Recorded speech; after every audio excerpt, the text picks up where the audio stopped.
Hi guys, good morning, good day to one and all. Can you guys hear me? Good Yes, morning, sir. Yes, we can hear you. Okay.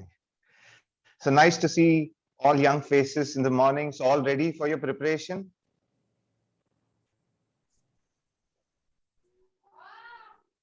Okay. So my name is Sundaram Ganesh and I am here today to make out a plan, chart out a plan with you guys on how to go ahead with geography as part of your prelims and mains preparation. How to make geography your friend and how to use geography to score marks in different other subjects also. So that would be the discussion with us today. And the first half an hour, we would be discussing on the strategies that we could use to get going with this exam. So all of you as new aspirants would have lots of questions in your mind. Yes or no?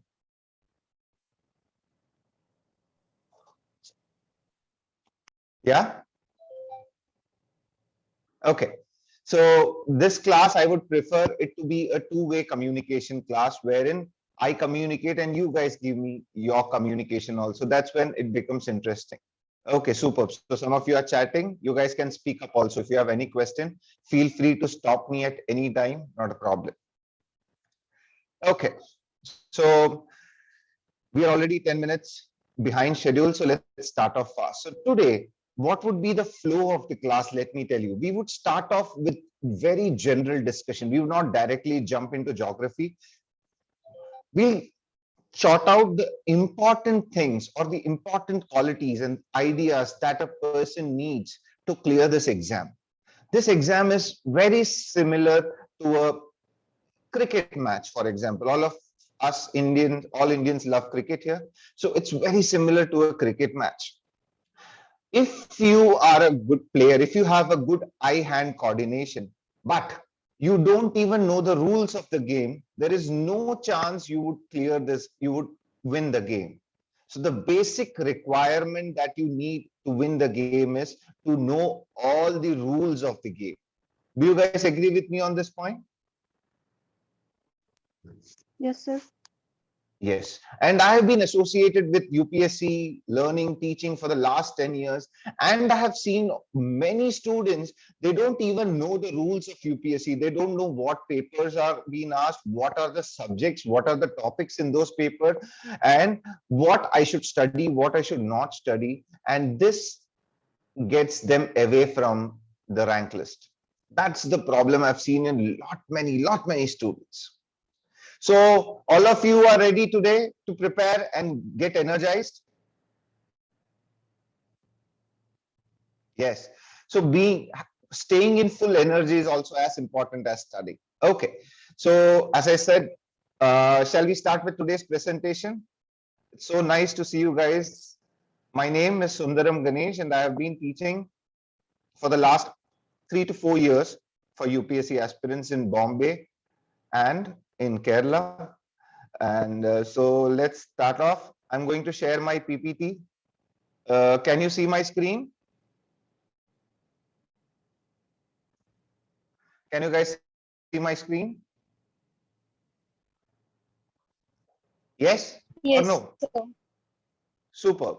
So don't worry, be patient. We'll start off a bit slow. And then as we progress with the course, we'll increase our speed and we will get all the work that is required for clearing this exam. And I can guarantee you that if you work according to a plan, you would be ready within the next 3.5, 4 months with all your notes ready to be clearing this year prelims and appearing for mains this year itself. So it's just one attempt that matters. Don't wait for long. I'll go for the next attempt. No, this is the attempt that you have to clear. Okay, so let's not directly start with geography. Let's come and ask an idea with you. So about myself, my name is Sundaram Ganesh. I've done my master's in public administration and also master's in management. So done my double master's. I'm engineering from NIT. I'm a graduate engineer. And my interest though is towards geography because I have been moving around India seeing landscapes, studying them, and geography has been my passion. I have been a faculty since 2017. I am an educator at Clear IAS. So once more, hi guys. Let's start for the first question that I have to you guys. This question is directed to the students, and I want the answer from you guys. So who should we work like, or what quality is the most important quality to clear this exam according to you guys? What do you feel is the most important quality or any character that we can get influenced from and work towards the success? Any ideas, guys? Any suggestions? What characters do you feel is the most relevant? Whom should we learn from this? Come on, class. I would love if you guys respond. So, which character should we follow to clear this exam of UPSC? Or what quality, what trait should we develop? Huh? I didn't hear you. Could you repeat? Okay, so no answers. Nobody has any idea. No characters. People usually come up with Arjun, Karna, Krishna, many characters, or Akbar. No suggestions from you guys. Sundaram sir, many are typing in the chat section. Oh, okay. So, yeah, let me see that. Confidence, patience, trust, interest, consistency. Yeah, all of them, surely I would agree, is required. Attitude of hard work. Come on, guys, speak up if you can. That makes it more interesting if you're comfortable. Okay. So, let me tell you one story and see, and it has motivated me for when I used to study. This story was told by my teacher to me, and I am sharing this with you so that you keep the story with you. I feel that the one person whom we should be like to clear this exam is this guy. You know who this guy is? Who is this guy? You don't know him? A kind of famous personality in India. Yeah, Ravana. Superb. So why Ravana would be the question in this? What is happening to Sir? Why is he saying that you should be like Ravana? That's the question. So let me tell you a small story, and that story has been with me throughout my preparation. I hope you guys also have that story with you.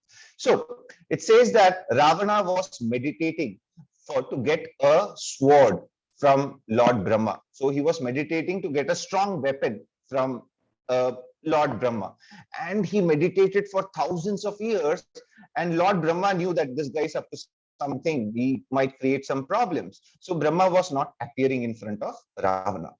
So what would a normal person do in such a situation? You have meditated, you have worked hard for thousands of years and there is no success. What would you guys do? What would a normal person do?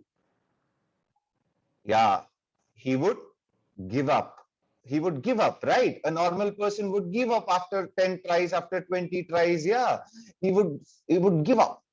But let's see what Ravana did in such a situation. Why Ravana? So he took off his sword and he cut off his 10th head. He put it in fire. Pain, he cut off his own head. Then he cut off his 9th head, 8th head, 7, 6, 5, 4, 3, 2. And when he was about to cut off his last head, Brahma appeared in front of him and told him and asked him, what do you want?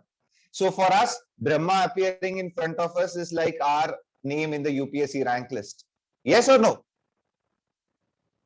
And for that, what is the quality that you learn from this story is the most important for clearing this exam? What is the quality that is most important? What is the quality that is most important, anybody? Never give up. No, I would say another word, sacrifice. Sacrifice. It's not, this exam is not at all easy. I would say it's not for the very intelligent people. No, it's for everybody, but it is not easy. It's for people who are ready to work hard, who can sacrifice things.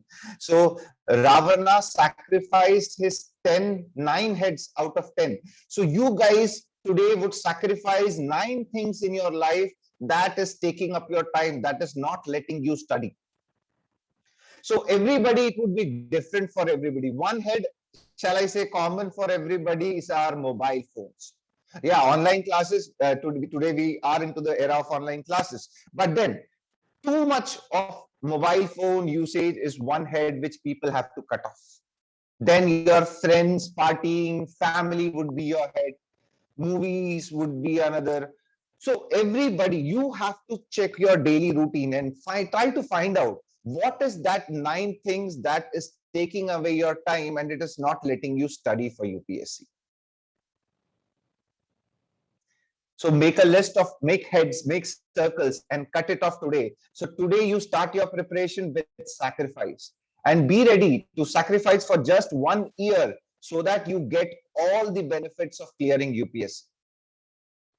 It's not just service. I know it's for power, it's for fun. You feel confident, you feel good.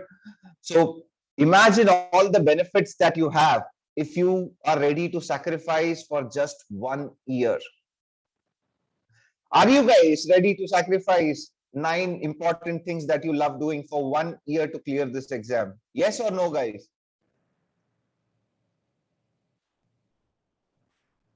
Yes? Okay. Superb. I see lots of yes coming in. And the energy that you are in right now should be the energy you'll have to carry with yourself for the next 1 year. If you do that, nobody can stop you from clearing this exam. But it is not easy, trust me. Maintaining this level of energy for the next 1 year, sacrificing important things that you love doing is the thing that is going to take you far this year. So be ready for this sacrifice. And who should we be like to clear this exam? What would you say? Who should we be like, guys? The great Ravana. Did you love the story? Did you enjoy the story, guys?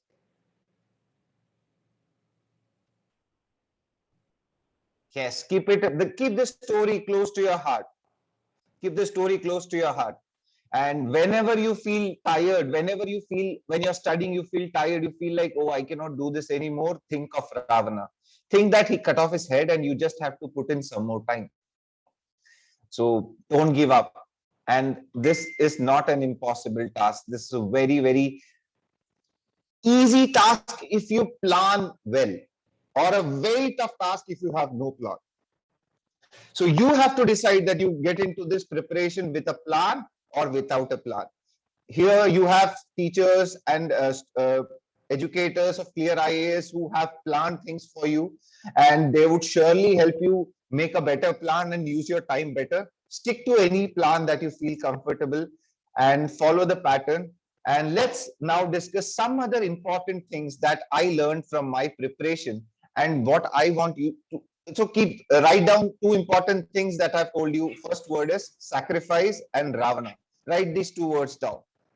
Thank you for inspiring us. Oh, thank you. I'll have to thank my teacher for that. Okay. And this story has been really inspiring.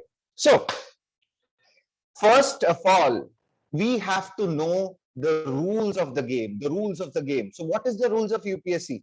So the first activity that I want you guys to do is you have to take the syllabus of general studies paper 1, general studies paper 2, general studies paper 3, and GS paper 4. Paper 1, you know, history and geography, society. Paper 2, polity, governance. Paper 3, economy, environment, and ethics is paper 4. First task for you is to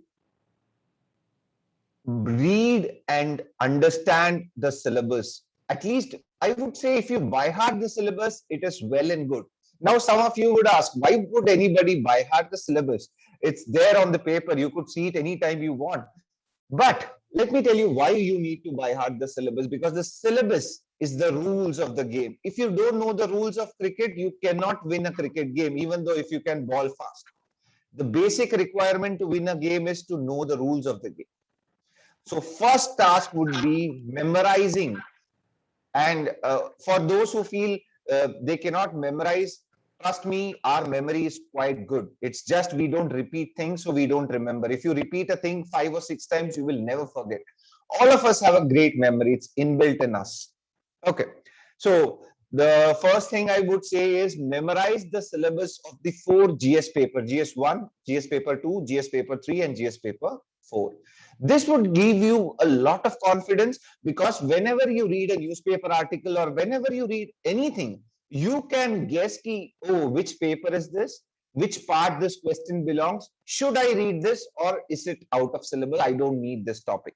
So I or Alex sir or somebody from Clear IAS cannot every day keep telling you this is important, this is, we would be giving you all the important articles, but then when you read a newspaper, you have to analyze which news is important, which news is not.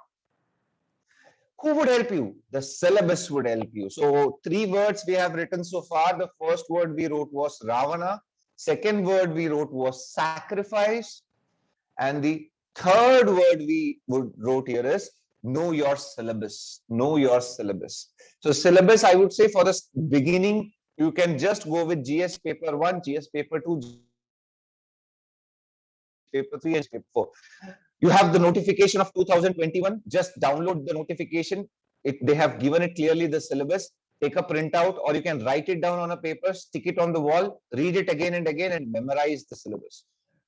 It's a very, and I see many failures, because I've seen students who have prepared for 4 years, for 3 years, but who don't even know what the syllabus is.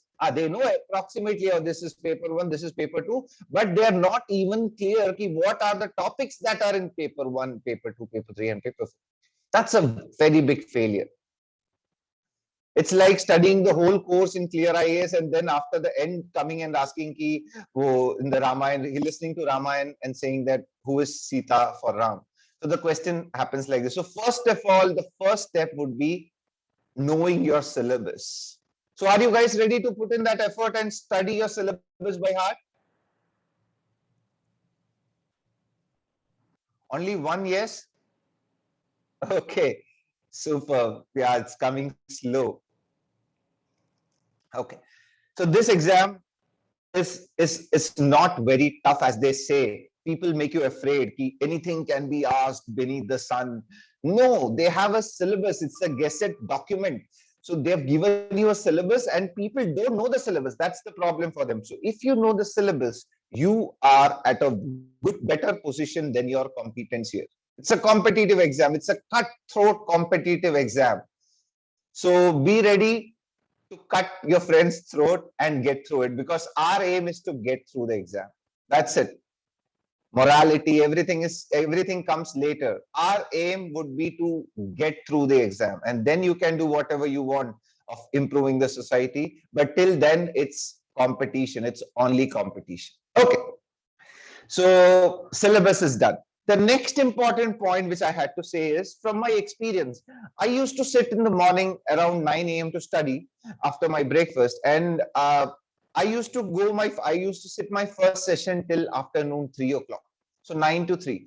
And in this time, when I was using this idea, I realized that my speed was very low, because I had told my mind that I'm sitting for a long time. So the speed at which I read and made notes was very, very slow. That's when I understood, to improve my speed, you can use this idea of 1 hour sessions. So 1 hour sessions are just simple. Keep your stopwatch for 1 hour. Start writing your notes. Don't get up for an hour. Your mind knows it's just for an hour. So you tend to read fast, you tend to write fast, and the area you cover is more. Your mind is refreshed also. So after 1 hour, take a break of 5 minutes, go have tea, play with your mom, come back, next 1 hour session. So this 1 hour sessions will let you focus, will let you keep your energy focused in that session and get you the best results out of it. Some of them might feel comfortable having 2 hour sessions. I'm just telling my ideas. It's not necessary you follow it word to word. You can mold it according to your requirement. So what I'm saying is, you'll have to have a short span where you concentrate. It's not like you're sitting in front of the laptop or mobile the whole day and you have just completed 10 pages of reading. That is no use. You're wasting your time and you're not enjoying also in that. So 1 hour sessions is very, very, very effective, has been very effective for me and many students. I would like all of you to try it out, doing 1 hour sessions daily. Okay. Now, let me ask you one more question. When I told you the story and when I'm giving you this direction, I hope you guys are a little bit motivated now. Are you guys feeling a little bit motivated? Suraj, yes, sir, yes. Okay. But it is impossible for me or anybody to come every day morning to you and say, come on, this is it. This is the story. Get motivated. Is it possible? So who is that person who's going to motivate you every day? Who's that person who's going to motivate you every day? My own self. Yes, Simran, that is very important. So you are the person who will motivate you for the next 1 year. And how would you motivate yourself? Then that comes the question, how would you motivate yourself? So let me give you another idea for that. So next important word, did you write 1 hour sessions on your notebook? 1 hour sessions is another important word. So Ravana, sacrifice, syllabus, 1 hour session. So I've given you 4 key points. Okay. Okay. So now I'm going to tell you how to keep yourself motivated for a longer time. So this is what I do. For example, you have a big calendar like this, stick that calendar on your wall, and after every 1 hour session, what is the date today? Can anybody tell me the date today? 2nd August.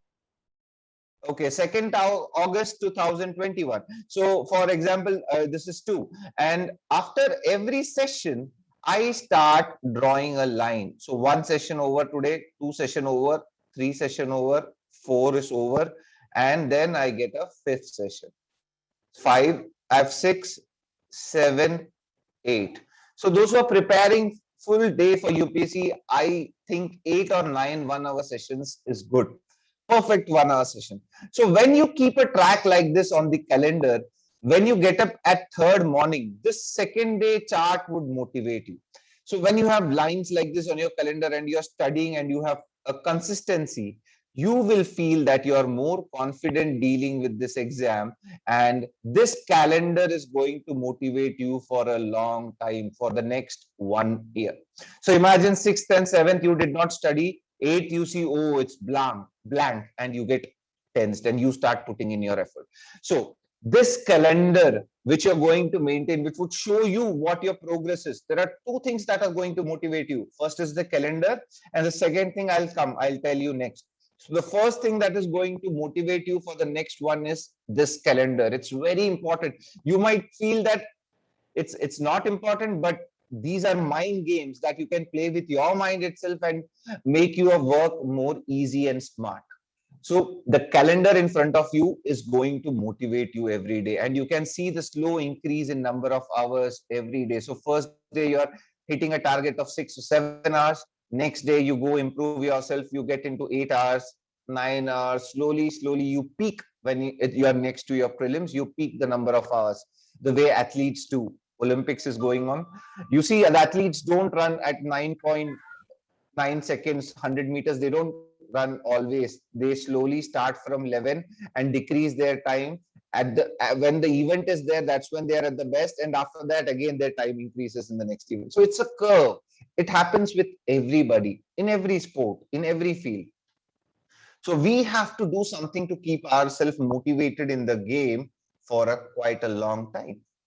So these are the tricks which I developed and found it effective with many students and tested it with many batches. So I'm giving you this idea. So 5 or 6 important things which I have told you till now. Let me remind you once more. What are this? First is Ravana. Second is sacrifice. Third is syllabus. Syllabus. Very good. Fourth is 1 hour session. Yes. 1 hour sessions. Very good. And fifth one is Calendar. Calendar. Superb. Okay, nice. Do you guys feel I'm making sense here? Do you feel this would be effective for you guys? Yes. Okay, great. Okay, so calendar is also done. Now let's go to the next topic. Any questions till now? No, sir. Any questions till now? Okay. Anybody, any questions? No, sir. Okay, great. I like people who ask questions. So keep asking questions. Okay. So next, and the most important thing, these 5 are very important. And the 6th and the final thing that I want to tell you guys is there is no studying without writing. So in the class, if you are listening to a teacher, you cannot count that as your study time. You are not studying, you're just relaxing, like watching a movie and enjoying the class, listening to information and writing down some points. Yeah. So that is not your study time. Your study time, this 1 hour session, is only when you are writing your notes. So writing, we come to writing. This is an unavoidable part of UPSC, and I know most of you are lazy to write. Are you guys lazy? Do you enjoy Yes. writing? Yes, sir. Yes, lot you of guys are times lazy. it happens. And Yeah. most of you, So there will be some sometimes it happens. sometime it happens. Yeah. So without writing, you cannot clear this exam. Mains, you have to write almost 3,000 words in 3 hours. It's next to impossible. At whatever you write in the speed of flash, the speed of sound also, you get lesser time to think and write a paper.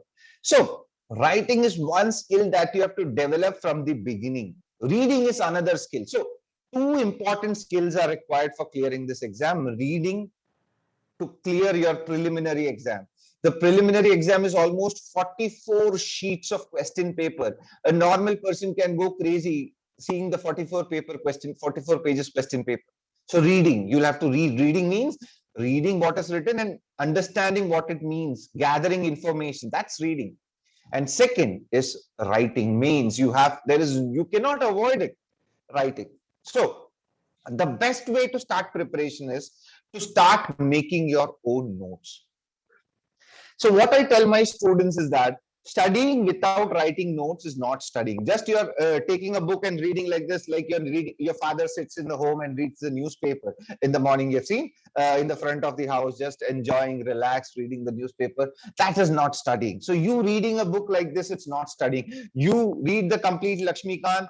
After 3 days, I bet you would not remember a word from it. You would not even remember Article 14 and Article 19, the basics. So how do you remember is by making your notes and by revising those notes. So then the question comes, how to make notes is such a vast syllabus, and how would you make all the notes? So that's why I am here with you guys.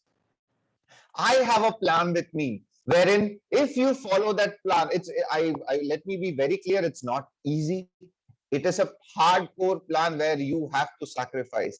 And if you guys are ready to sacrifice, within the next 3.5, 4 months, I can promise you, you would have had your own notes of all the important subjects written. And from there, it is all about revision, revision, revision, revision, and revision. And that is what is going to save you. So most of the people I've seen, they read the NCERTs, they underline it with color pencils, yellow pencil, blue, red. They underline the whole page. But you cannot even revise it. When you are near the exam, you will have so much NCERT books, and how would you read it? Once again, you don't have enough time. So the only way out of this is having your own notes. So how would you write your notes? In a very comprised way. So all of you guys would have appeared for exams here. All of you would have appeared for one of the other exams. Yes or no? Yes, sir. And most of you would have surely tried carrying a bit of paper to cheat in the exam, to copy in the exam. You guys did carry any day, one day or the bad day you had, you did not study and you carried a bit of paper where you wrote all the answers. How many of you here have tried it or never tried it? Okay. Sir, never so tried I it. think Never tried it. So okay, so all of us here are very decent students except me, because I had tried when I was in my school. So we have to take the ideas from that. So when you're carrying a small bit of bit to cheat in the exam, you will never write what you know on that. Imagine tomorrow is the exam, you don't know anything and you have to make a chit. So you will only write things that you don't know and you will write it in the smallest possible way. For example, let me take the example of geography itself. The first chapter, you take geography, NCERT 6th standard, and you say the shape of the earth is geoid. So you should, what you do normally, we start writing clearly, the state of the earth is geoid. No, you know if it, you know it's geoid, you don't have to write it down. 9 planets, they will start drawing sun, they will draw Mercury. You know this, you don't have to write down. So things you know or you can remember, no need to write down in your notes. And notes should be very comprised. It should be like the telegram which we used to send in India before 2014. In India, telegram has been stopped. You guys know it, right? So if you have had telegram writing, so when you're sending a telegram, the number of words cost you. How many words are there? How many letters are there? That would cost you accordingly. So what we used to do, we don't write a message in telegram like, dear son, your father has expired. Please come to your home as soon as possible. So we send a telegram like this: father died. Come fast. That's it. So you will have to write in your notes in a comprised way. So see, this is the notes that I have written. I would only tell you things I've done. So these, I have cut the A4 side sheet. I've marked it into 3 columns and almost 5 chapters of NCERTs are there in this single page. So if I start writing, I'm saying whole of my NCERT 6th standard comes in 3 or 4 pages. I can revise that at least 10 times. That's where things get embedded in my mind. And when you read it 10 times, trust me, when you sit in the exam, this paper comes in front of your eyes. You can see everything clearly. It's like you can literally copy things from there. Your mind is that powerful. What we don't do here is repetition. We don't repeat things. That's why we tend to forget. So are you guys ready to write notes with me? Yes, sir. Yes, Yes, sir. sir. And don't say yes, sir, just to say yes. It's a tough job. Only if you are ready to sacrifice. I am ready to spare my time. I have so many works of my own, but I am ready to work with you guys with clear IAS. I'll give a list. You can write. I'll give you a time. Finish this. I'll give you the exact book. And after that, I'll give you the second book. And within the next 3.5 months, you would be finishing your whole syllabus in such a note format. And from there, it would be revision, revision, and revision for us. Yes. We'll make you proud. Thank you, Harsh. I am already proud to be teaching you guys. That's so nice. Okay, we are ready to sacrifice. Super. So we know a target. We have the rules in our mind and we can start working from day 1. So see, when you have, so China, I've drawn the map of China. I marked all the rivers, mountains in the map itself. So I did not need to write it down again. So the river is flowing from this side to this. I don't have to write all things. So what the writing note should be very comprised. I also wrote it in a single page like we all do from here to here. Then I find out it was less effective because it took more pages. And when you have more pages, you have 9 or 10 subjects to do. So when you have lots of things, you get tired seeing it. So it's better to write very comprised. Write down in the way only you need to know what is written and never write down what you know. Clear with note writing, guys? Clear with the ideas? So sometimes we also forget what short form stand for. How can we improve that? You would be reading this many times, Neha. You would today you write international ideal. You forget, but maybe next time when you read somewhere, you will come across ideal. You keep coming across, and when you revise your notes, things would stick in your mind. So revision is where you don't forget things. Otherwise, we all forget things. If you just read one, nobody of us can remember everything just by reading it once. If you can read it at least 7 or 8 times, then you remember it and you would never forget it. That's also a promise to you. But to read it 7 times, you have to do the hard work of writing your notes.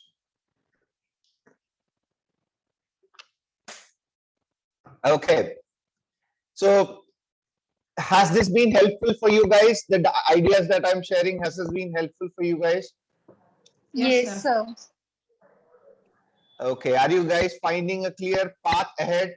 So the path must be clear. You should not be lost. That's very important. Okay. So notes writing, you will have to have it comprised and you can follow the same format. So I have divided a A4 sheet into 3 parts so that lot of things come in one single page. You can also try doing this, or 2 parts or 1 part, however you feel comfortable. Okay, now I'm just going to tell a short story and we'll start off again. So people usually say that clearing UPSC is like climbing the tough mountain. So if you climb this tough mountain, this is how you have to work for clearing UPSC. I feel that it is 2 mountains instead of 1 mountain. The first mountain is very tough. It is not at all giving. It has no trees. It has no benefits. Please, everybody go on mute. Somebody is unmuted and it's disturbing me. Please, everybody go on mute. Yeah, thank you. So the first mountain I say is very depressing. You don't have water there. You don't have trees there, but you will, somebody, I can hear somebody typing. Please go on mute. Who is this? Sir, could you see who's typing?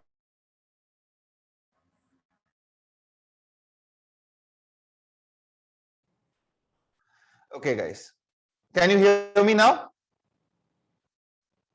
Yes, sir. Yeah, okay. So what I say is, everybody says it's 1 mountain. I say no, it's 2 mountains. The first mountain is very unforgiving. It has no water, it has no trees, it is very rugged path, and it is very steep. You get irritated. This mountain is where you have to write your notes. So writing your notes is the tough mountain that you have to climb and come down.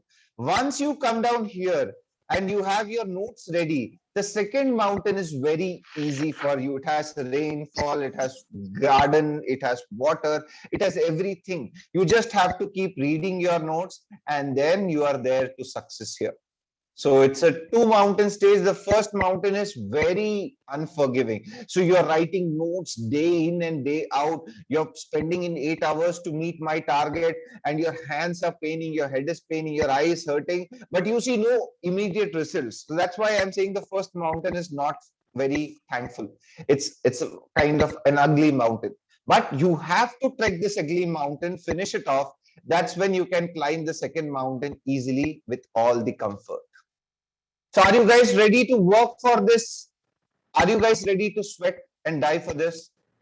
Yes, sir. Yes, sir. Definitely. Yes, sir. Yes, sir. Yes, sir.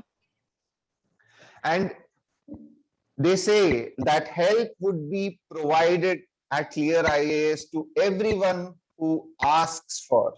So do your work, get your work done, and then we are here to guide you and help you in all sorts of manner that we can. So get ready for this fight, guys. It's a long way ahead and we are in it together, right? Yes. Okay, so the first assignment you can start off right today. I know you guys are very energetic today, so I don't want to waste that energy a little bit also. So the first chapter is NCERT Standard 6, Geography. This is the old NCERT of Standard 6. The new NCERTs are theme-based in geography, which is not that important to our exams. These are old NCERT, which are facts-based. They talk about continents. So see, the first unit tells about the Earth, second, Africa, third, South America, fourth, Australia, and fifth, Antarctica.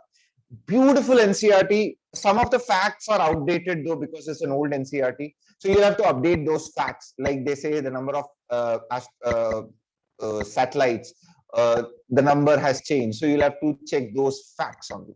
But this is a very important book where you get an idea of geography, the basic of all the continents, and you are very prepared for your exams.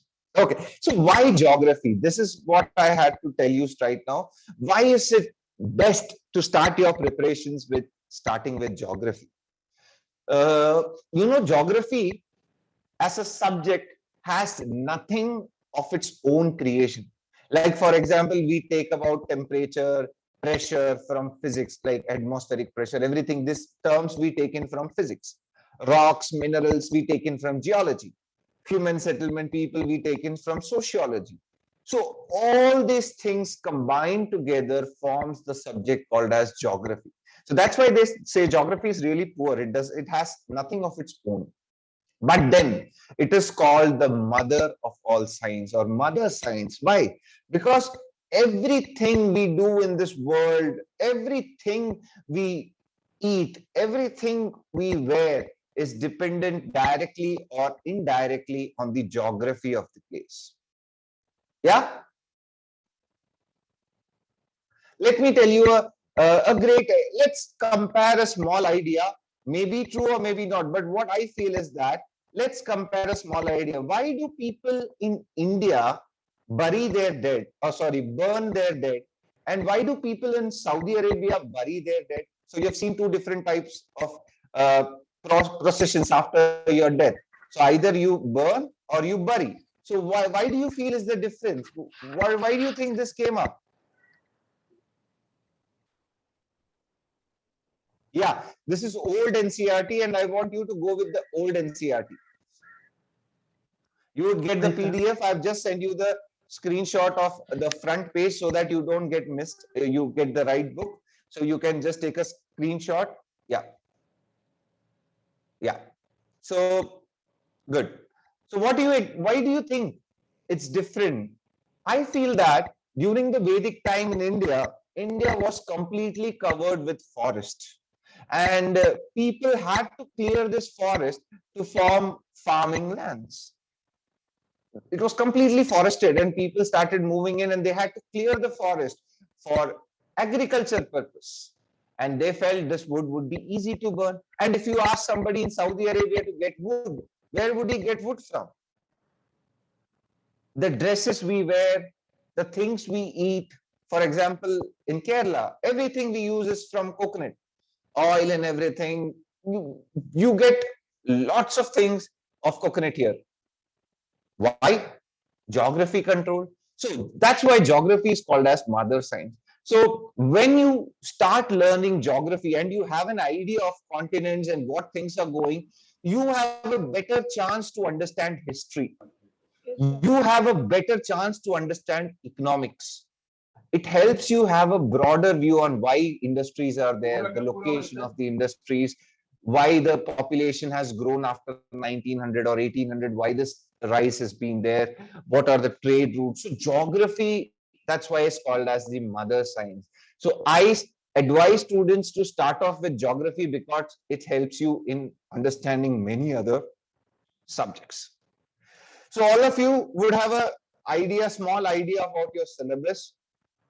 And let me tell you why geography, I feel, is one of the most important subjects that has been part of UPSC.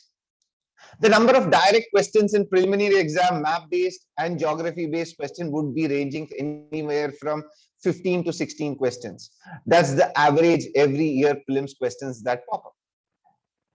For mains, if you have a good command of geography, see what all papers you cover with geography. First, I would say GS paper 1, you have history, society, and geography. So geography is there completely, a half part of paper 1.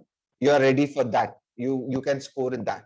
Second paper of polity governance, you have India, international relations, India and its neighbors, India geopolitics. So all these are part of your geography understanding. So geography, you have a good understanding of the world geography. You can answer these questions very, very, very effectively. So at least I say paper 1, you have 100 marks, GS paper 2, 30 to 40 marks.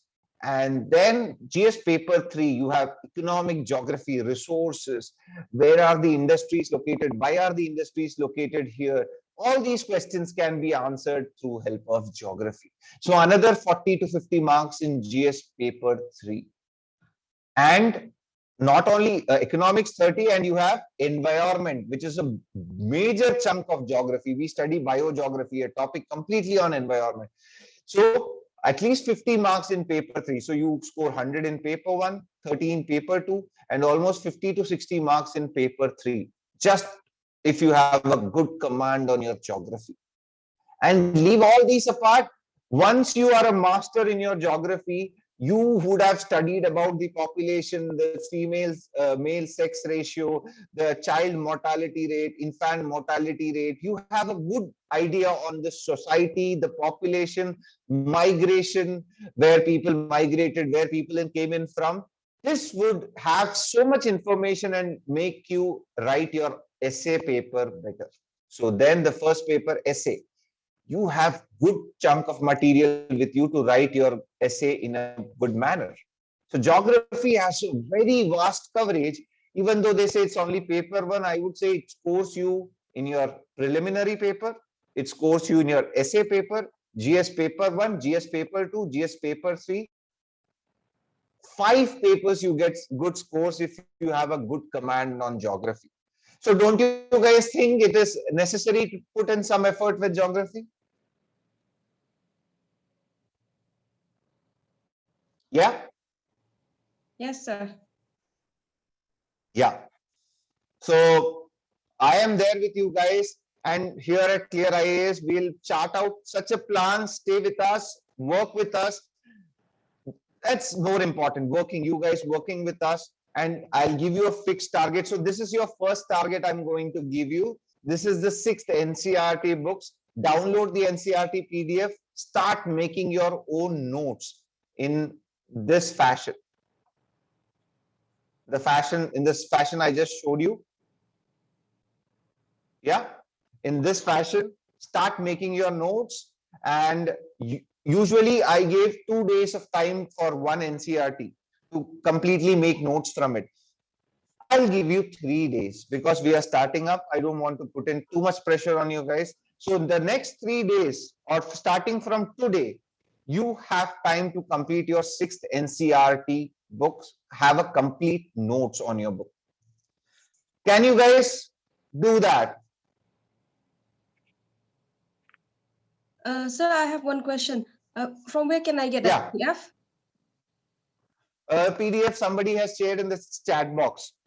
You can find it out. It's very easily available. You just have to search geography old NCERT. You'll get it. It's quite easily available. And I've given you the index so that you don't miss what it is. I've given you the list of the index. So this is geography index for your 6th standard. Just so you can compare it. Is the same book that you're reading. Okay, sir. Okay, so all of you, how many of you are ready to take up this target? And it's not for the weak. Trust me, it's not for the weak. If you are ready to sacrifice and die hard for the next 2 days, you would be able to complete this. So how many of you are ready to take up this challenge? Come on. Okay. 5, 6, 10. Okay. Good. So I see the energy in this group, and let's do our best. And this time is where we are the most energized. Our energy would slowly decrease depending on the person. Some of you can carry it on for a year. Some of you would be energetic for only 5 days. 6th day, they again get to this posture. Oh, so this happens. So keep yourself motivated. Very important. Keep yourself motivated every day. How and who's going to motivate you? 2 things. First is your calendar, and second is your notes. So imagine if you start writing notes today and you wrote in 3 days, you finished the first NCERT. That is going to motivate you. Oh, I've done this. Let me go for the next skill. The first time you fail here itself, then you feel, oh, I cannot do this. And I've given 2 days to students and they have done it in that. So I'm giving you 1 day extra, 3 days. It's a start. So I'm giving you 3 days for your NCERT. And I hope all of you would finish of this NCERT and submit it to Clear IAS Academy. I'll tell them to contact you a link in which you can mail it to them. All these. So if any suggestions, I can also help you out. Okay. So shall we go ahead, guys? Shall we move ahead? Any questions? No, sir. Okay. So before jumping into geography, exact geography, what we are going to study, let's understand some things that we have forgotten from our past that we used to do, and how Sir, what do we have to submit? Sorry, I missed the word. You have to submit your 6th NCRT notes. You have to, old 6th NCRT, you'll have to make it into notes and submit it. So once you submit it, you can start off with 7th NCRT. And after that, I'll give you slowly, I'll give you a list of books that will, minimum list of books. So we'll do one book for geography, one for history, one for economics, one for environment. So once we finished writing notes of all this in the 3.5 months, 4 months, you guys would be much more confident and directed to reach your goal. That's what we were saying. Okay. So let's study the heritage of India. Today, we all know that where do we, what is the world standard time? Where do we follow? Where is the reference of the time we follow today? Which is the prime reference? Greenwich you guys know it? Meridian. Greenwich Meridian is the prime meridian, and we have taken that as a standard for the entire world. I would not suggest new NCRTs. New NCRTs are more of a theme based. But if I would suggest go with old NCRT if you have to have a better idea on the continents and all. It's your choice, but I would suggest old NCRTs. And you get PDFs, and you'll have to check the facts and update the facts also. There are some facts that are outdated, you'll have to update. Okay. So the Greenwich is the prime meridian which the world follows right now. But you would have never been told that the world used to follow a prime meridian which passed from India, from Ujjain. And it has been for a very long time. Even Greek Pliny, the Greek philosopher, had talked about this temple in Ujjain. The whole world used to follow a standard time which was based in India. And this standard time, we have a temple there. The temple name is called as Mahakaleshwar. Maha means, Kaleshwar means the Lord of Times. It is exactly located in the Tropic of Cancer, in the state of Madhya Pradesh.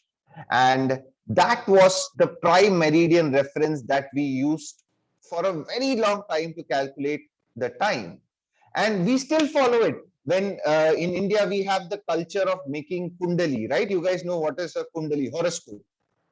So we all guys make horoscope. Most of us make horoscopes. And the horoscope time which we follow is still follows the prime meridian, passes through the Mahakaleshwar temple in Ujjain. So it's just because British were very powerful and we had to follow them. We are following the standard time right now. But the whole world had followed the prime meridian which passed through India, and it passed through a city called as Ujjain. And the temple that is located in Ujjain is called as the Mahakaleshwar temple, the Lord of Time. It is here, Ujjain is here, and this is the Lord there.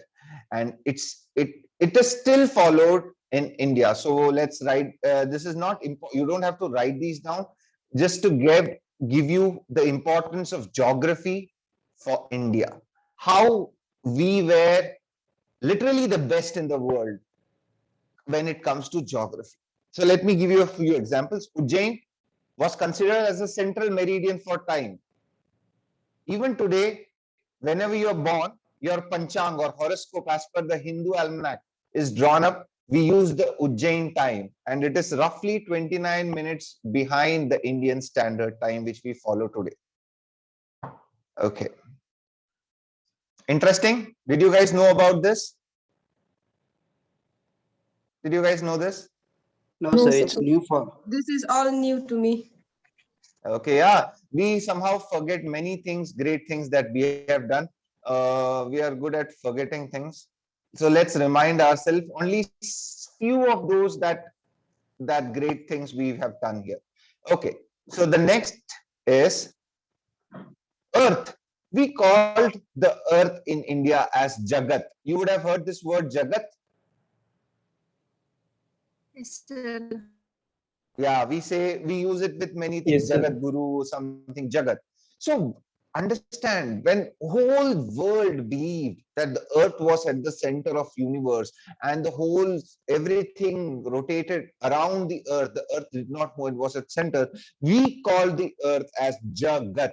Jagat, two words. Ja is everything, Gat means something which has gati. In Hindi, gati means speed, something that is moving. Jagat. So we knew that the earth is moving. The whole of the world believed that the earth was at the center and everything was moving around it. But from ancient time, we knew that the earth was moving at some direction and we called it as Jagat. You would see today it would be, you could see it's easy, but imagining it that time and giving a proper name was marvelous. That was literally like an Avenger thing to do, right? Okay, then let me tell you one more interesting thing. When you see the night sky, you can see a red color star. Mars, you can see red in color, and there is another bigger star called as Antares, which is red in color. And which is, when you see in the night, it is the 15th brightest object in the sky. Antares is the 15th brightest object, means there are 14 stars which are shining brighter than the Antares when we see in the night with our naked eyes. So, but our ancient people, the people of India, named this star Antares as Jeshta. Jeshta. Do you have you guys read this word somewhere? Jeshta. What do you mean by Jeshta? Anybody? So just Brother. month. Jeshta means not only brother, elder brother, the biggest. Jeshta. Jeshta means elder. If you have seen the Mahabharata and Ramayana serial, they use this word Jesht Pitamaha or something. They use words like this. So sabse bada, yeah, the biggest. Sabse bada. It's the biggest of all is called as Jeshta. And we named the star, which is the 15th brightest. There are 14 brighter things than that, but we named the 15th brightest as Jeshta. And today science has proved that the star Antares is 40,000 times bigger than the sun. It's very far away. That's why we can see the size as it's only the 15th brightest in the sky, because it's very, very far away. It's 40,000 times bigger than the sun. How could we understand this and give an appropriate name, Jeshta, to it? Is my question. Is it just coincidence?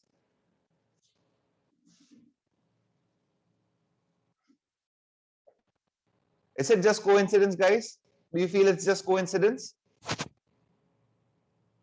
No? It can't be coincidence. Okay, let's see a different example if we think it can be a coincidence. See, you would have known this guy. Who is this guy?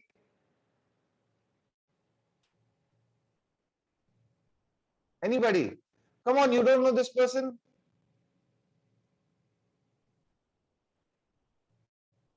Varaha Varaha. Avatar. Okay, Kurma Avatar. Okay, so this is one of the avatars of Lord Vishnu. And in this, he comes in the form of a boar to save the whole world. The most important thing that you have to note here is the shape of the world that was made by our people very long back. What is the shape of the earth?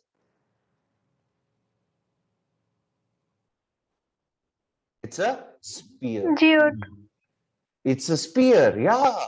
How did we imagine? And I can bet you most of the Americans and the Western people, till the Apollo launch gave them photos from this space, they literally believed that the earth was flat. Except some of the scientists. Most of the people still believe that the earth is flat. Not now, but before the Apollo missions. But we, for a very long time, we have seen these pictures and sculptures in olden temples, and they have this geoid shape that has been saved. Okay. Now let's see other words that gets interesting mention. In the Rig Veda, the study of geography is mentioned as Bhu Shastra. Okay, it's called as Bhu Shastra.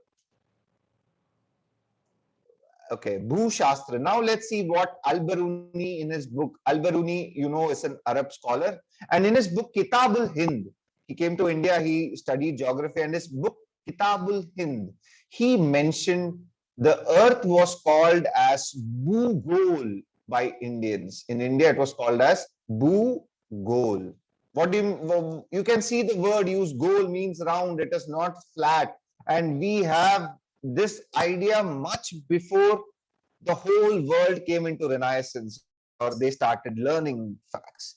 So we were much ahead in time. Somewhere we lost communicating these ideas. So Bhugol, the word itself says that the earth is round. The first person we have studied the atmospheric being divided into different layers, stratosphere, troposphere, we would see that's what is being taught to us. But much before that, an Indian astrologer, Lalacharya, divided the atmosphere into 7 distinct layers, which would be never taught to us. But these are some of the things that India had with it in the field of geography. I think geography space would be the first science that people would have studied, because just lying down and looking at the sky and you observe things, and maybe Indians were good at it. Now let's see some more example which will make you literally mind-boggling. Okay, have you seen this constellation? Constellation means it's a group of stars is called as constellation. Can anybody tell me which constellation is this? And what is this called in India? Sapta something, Saptarishita. Akhil. Very good. Saptarishi. Sapta something. That was very funny. It's called as Saptarishi. Saptarishi Mandal. Yeah.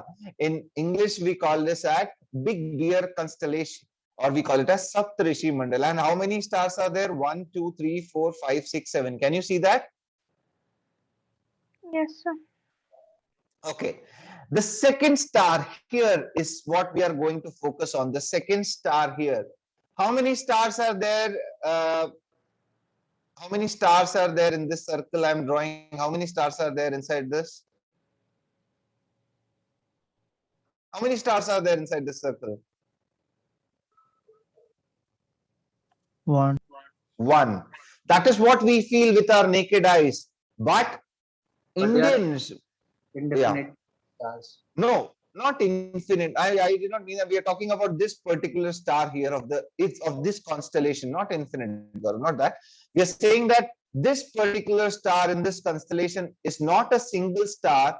It is a twin star. There are 2 stars in it, and we could observe it with our naked eyes. We could understand that it is not 1 star, it is 2 star. How we could do that is, and today also, if you can see it with your eyes, you would only see 1 star there. But we understood that the second star is not 1 star, it is exactly 2 stars like this. If you zoom in, it is 2 stars. It's a pair of stars that rotate around each other. And we call this star as Vasishta and Arundhati. We gave names to these stars as Vasishta and Arundhati. Today they have their Arabic names, Mizar and Alcor. That's what these stars are called. But we today call it as Vasishta and Arundhati. Let me tell you something interesting about it. No, it was impossible to find out with the naked eyes that there are 2 stars and it is not a single star. That itself is impossible. They did that. Okay, but this pair of stars, usually there are pair of stars that revolve around each other. The bigger star would be at the center and the smaller star would be rotating on the bigger star. This is how usually a pair of star moves. But Vasishta and Arundhati are very different. Please everybody mute yourself. I'm feeling different. Okay. So Arundhati and Vasishta are very different. These 2 stars are twin stars and they don't move. The bigger star at the center and the smaller star, they don't move in this fashion. They both orbit each other. They both move around each other. And in South Indian marriages, people after the marriage, there is a activity, or there is a event in which the husband takes the wife outside and shows to her that this is Vasishta and Arundhati stars. In the morning only, you don't see the stars, but you have to show, okay, these are the Vasishta and Arundhati stars and we will be like them. Like, it's not at the husband in the center and the wife rotates, or the wife in the center and the husband rotates around it. It's like both are equal. So to indicate that after every marriage, this event happens, Vasishta and Arundhati. So not only we understood that they are twin stars, we could also guess that they are moving in a pattern very different from others. Again, impossible. How did we do this?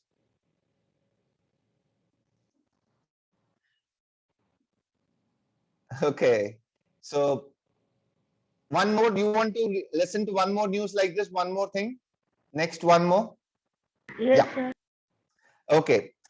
Still now we have not able to make rust proof iron. Any iron you make, it rusts after some point of time.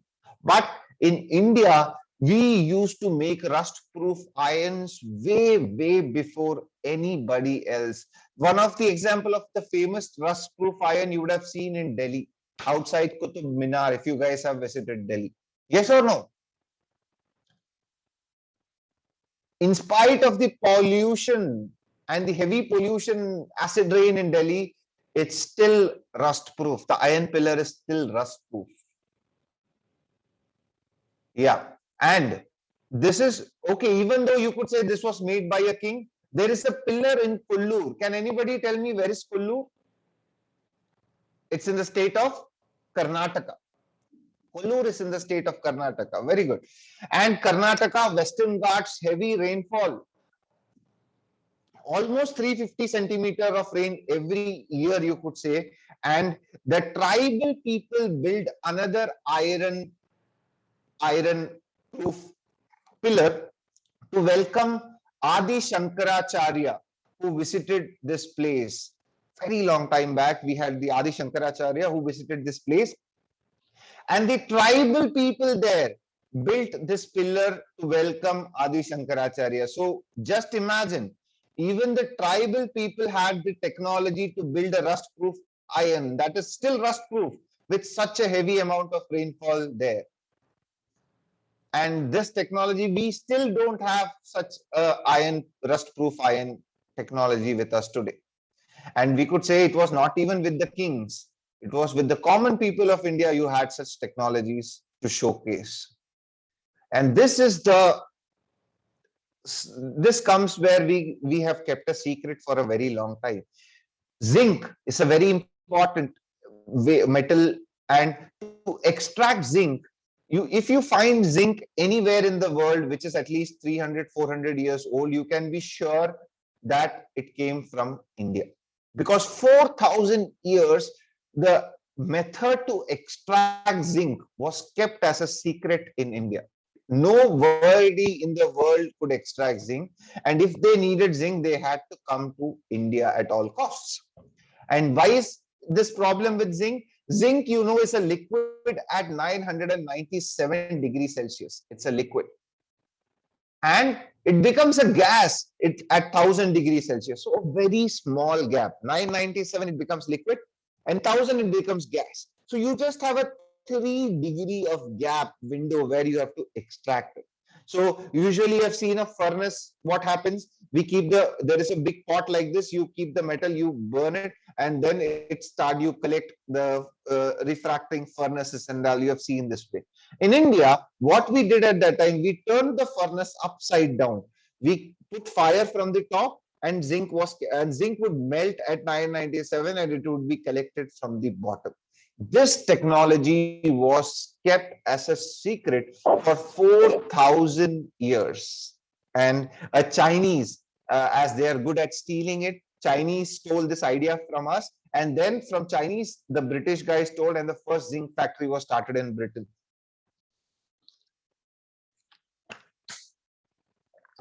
So India has a lot with geography. India has given a lot to geography. And I think geography is also a very important part of your UPSC preparation. It would give you once you have the idea of world, many stories, many activities, and many ideas would be more clearer to you. So that's why you guys can start off with geography 6th standard NCERT. We've started off the challenge. And I know people would drop off from this challenge slowly. And who are there till the end of 3 months, I'm sure that you would have finished all your subjects. You would have had the notes of all your subjects, and you would be feeling much confident than you're feeling today. Okay. You guys would have heard about the name of this guy, Vasco da Gama, right? Yes, Yes, sir. Yes, yes. Okay. So just a short story, 1450, what was the year? Battle of Constantinople, 1453, I think. 1453, very good. 1453, Battle of Constantinople. The Turks have captured Constantinople, and Europe have no way to come to India, and they need spice for survival during the winter. They are about to die. That's the situation they are in after 1430. And that's when you're about to die, you try new things. Vasco da Gama comes and finds the trade route to India via sea around the Cape of Good Hope. In Lisbon, Vasco da Gama came to India 3 times and left with almost 22 shiploads of gold. And Vasco da Gama's own autobiography, which he has written, is still there in the Lisbon Museum. And he mentions that I got the biggest ship of His Majesty's service to travel from Portugal to find out the new trade routes to India. I reached Cape of Good Hope, and he was traveling very near to the coast. He was traveling very near to the coast, so that he was afraid of going into the open sea. But he says when he reached Cape of Good Hope, now there is no option. He'll have to cross the Arabian Sea to reach India. And there he says that he met an Indian trader called as Khana. The name is mentioned as Khana. I think it might be Khana Patel also, because they travel everywhere from India.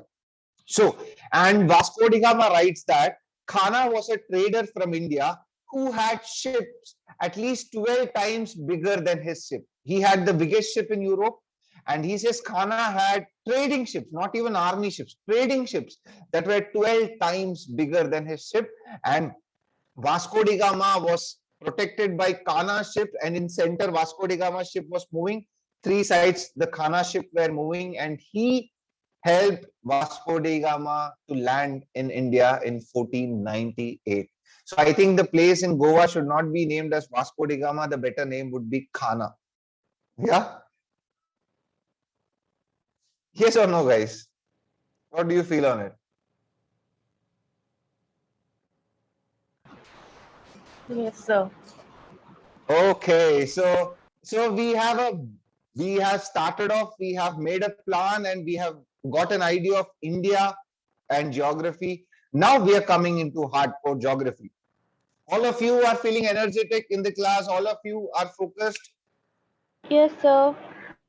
Yes. The biggest thing that education can give you is self-confidence. And that's what I will be trying to teach you with the lesson, being confident and getting things done according to your interest. Okay, so now I going to tell you what are we going to study in this course of geography, how we'll structure it, and how simple that would be for you. So first, we would be starting off with physical geography. In physical geography, we would start off with the interior of the earth. We would start off with how much sunlight is falling on the earth at different places, how much rainfall is falling on the place at different places. Then we would study on how the mountains are being formed. Are these mountains very old, or were there bigger mountains from this? Is God creating mountains by hand, or is it created by some processes? And what are those processes? And are these mountains being broken down again to form plains? Who is breaking the mountains? And why is this process going on continuously? Would be the question that we would deal under the physical geography. And once you have a clear picture of sunlight, how much sunlight we are receiving, how much rainfall we are receiving, you will have yourself an idea of the climate of the place. Second topic, we would be coming to climatology. In climatology, we would be discussing different weather phenomena like cyclones, tsunamis. We will be discussing about different climatic regions of the world. We'll be discussing on water pressure, how wind flows, what are the patterns in which wind flows, what are the local winds, how do they affect us. All these topics we would be covering in climatology. And then we'll come to oceanography. We'll study the ocean bottom, the relief there, what are there inside the ocean bottoms, how they are formed, what all the salts are present, what the salinity of the ocean, how the salinity changes, how the density of water changes, how the temperature of the water changes. All these we would be studying in oceanography. Then comes soil geography. where we'll be studying the soil formation process, different soils of the world and India. Then interesting part, human geography, wherein you study about demographies, how population in India is growing from the past 500 years, and is there a sudden growth somewhere? Is there a population the growth is beginning to reduce, and what we can expect in the next 20 years. You would have heard news like this, like yesterday there was an article that India's population would peak around 2045. Did anybody read this news yesterday? Yes, sir. Okay, so we would be discussing how we would come into such conclusions. We would be discussing about settlements, rural settlements, urban settlements, how we can classify different types of cities. Then we would be focusing on industries. Where are the industries located? Why are the sugar industries located in such a place? Why are the cotton industries working at this strength, and why are we not able to make cheaper cotton? All these, where are the pipelines located? Where are the pharmaceutical companies located? And how are they related to the gas pipeline that is passed? So all these things we would come up in our discussion. Resources of India, another important topic, world and India, and crops. In crops, would be studying, for example, all the important crops. What is the rainfall that is required, temperature required, what are the fertilizers that would be required, what time we sow the crop, what time this crop has to be harvested. So this would be the broad understanding of syllabus that we are going to, shows rentless decline in fertility ratio is seen to contrast each other. Okay, syllabus. So this would be a broad idea of topics that we would be covering in this course. So I would be teaching you geography in this course, but I would be making you write notes of all the subjects, and that's our target. Within 3.5 months, we would have finished all the subjects, important books of all these subjects. So, am I clear, guys? Am I making sense to you? Yes, sir. Yes? Yes, sir. Yeah. So, in a poem, Harivansh Rai Bachchan says that कुछ किए बिना ही जय जयकार नहीं होती, कोशिश करने वालों की कभी हार नहीं होती. So without taking the effort, nobody is going to praise you. So this 1 year is all about sacrifice for you. Remember Ravana, be with Ravana and work. Okay, so before we start off with geography, hardcore geography, I'm not going to start hardcore geography today. I'm going to start with important terms that would help you read your NCERTs much better.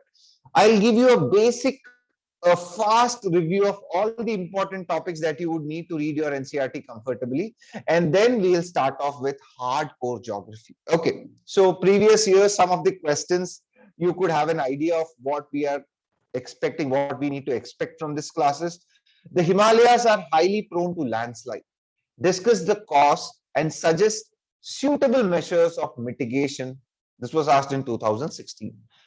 Very direct questions. We know when the Himalayas are fold mountains that are still being constructed. The height of Himalaya has been increasing. So it's a plate boundary. And we will be studying what plate boundaries are and why these mountains are formed. Okay, next. Why are the world fold mountain systems located along the margins of the continent? Bring out the association between global distribution of fold mountains and earthquake and volcanoes. 2014. Same again, it relates to physical geography. We will be discussing about plate margins, and there we understand why earthquake volcanoes are mostly seen in plate margins. Then this is a direct question which we would study. What do you understand by the theory of continental drift? A very interesting theory that was propounded, and we'll be studying this in detail in the first chapter. Some more questions to get you started. Major hot deserts in the northern hemisphere are located between 20 degree to 30 degree north and the western side of the continent. Very, very interesting. You would have not paid attention on this part, but you could see all the deserts which are located in the northern hemisphere are around 20 to 30 degree latitudes, and they are in the western side of the continent. Sahara Desert, India's desert, Thar Desert. If you could take off any examples, it would be on the western side of the continent. So why is the question? Very beautiful thing when you get to understand the logic. Why are deserts being formed there? You would enjoy, you would have a clear understanding of this concept. So if I could tell you briefly, the answer is that the air is always coming down near the 20 to 30 degree latitudes. Air is descending, we call air is descending. So when air is descending, there can be no rainfall, or there can be only rainfall when the air rises and condenses. So when the air is descending, there can be no rainfall. That's why one of the reasons that deserts are there in this region. And western side, we would say because the winds that are blowing from the east gives rainfall to the eastern parts, and when they are coming to the western parts, they're almost dry. That's why you would see deserts in the western parts. We'll be studying all this in details. Don't worry. These questions are just to give you an idea of what to expect from this. Okay, next, discuss the concept of air masses and explain the role in the macroclimatic changes. Another direct question. Explain the responsible for the origin of ocean currents. How do they influence the region, climate, fishing, and navigation? Very interesting, ocean currents. And they have a lot of effects in places that they don't even go.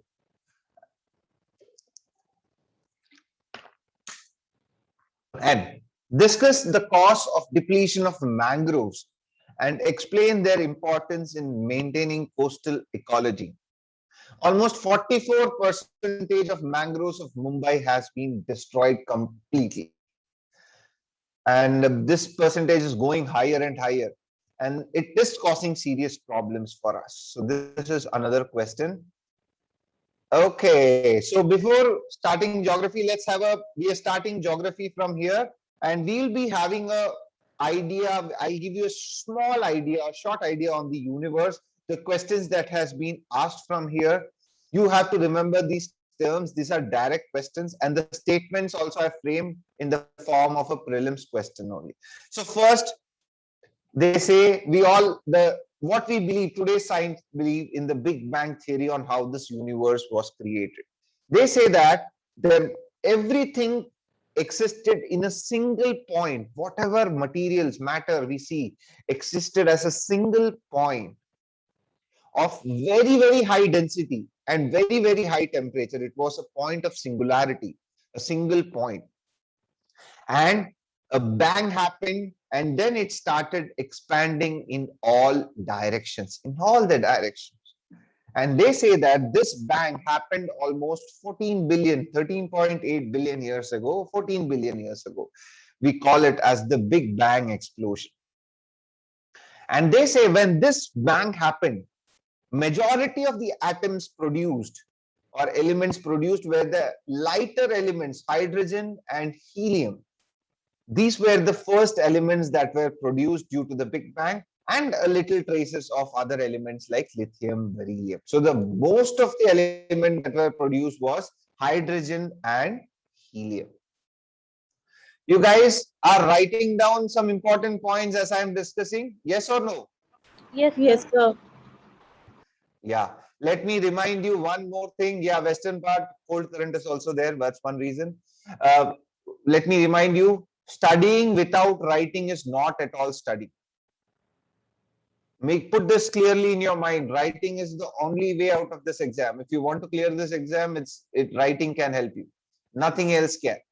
So keep writing. Don't be shy for writing, and develop the quality of writing.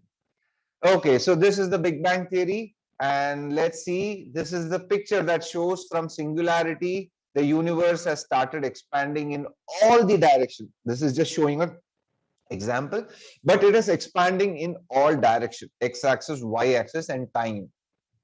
So this is what the Big Bang theory states for us.